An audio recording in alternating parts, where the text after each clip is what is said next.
के गर्दैछौ? हजुरको लागि चटनी बनाउन लागि। धनिया टिप त्यस्तो टिप्ने हो त? ल म गरिदिन्छु। म केलाइदिन्छस्। ल पहिला धोएर आऊ। ल पिस्न लाग्यो। ए हात पिच्चेलाई छोरो। के बिजुल मामु। अनि धनिया मात्रै हालेर बनाउँछन् छोरी? हो नुन नहाल्ने? नुन हालिएन। ए हाले थियो? फेरि बस्छु मैले। ए ल ल ठिक छ ल भयो भयो ए ढिक्का नुन खान्छौँ हामीहरू होइन? ल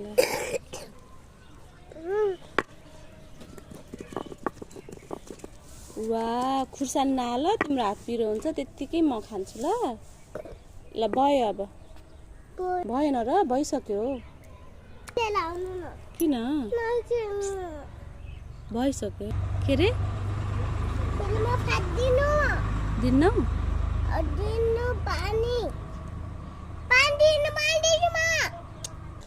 छोरीले थर्काइसकेपछि त पानी ल्याउनु पर्यो। लिसे पानी भयो के भयो छोरी भयो। फेरि हात पिराउँछ त्यहाँ पिसेको हुन्छ त चटनी। ल वाउ चटनी ल हात धो ल जा हात धोएर है पहिला लाग्यो छोरो कोटो है नाकमा पनि लाइज बोले नाकमा चिलायो कहाँमा नाकमा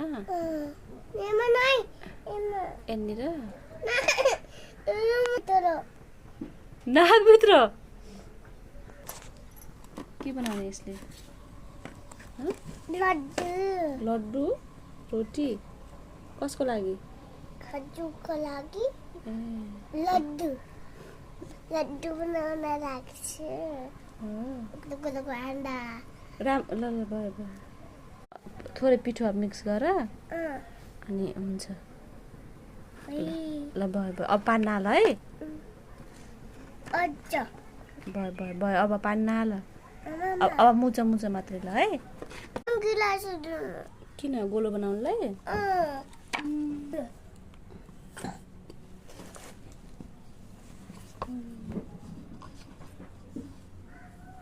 कसले सिकाउँछ आश्रय तिमीलाई यस्तो गर्न? वाउ खै हेरौ वाउ कस्तो राम्रो रोटी म पकाइदिन्छु है माथि।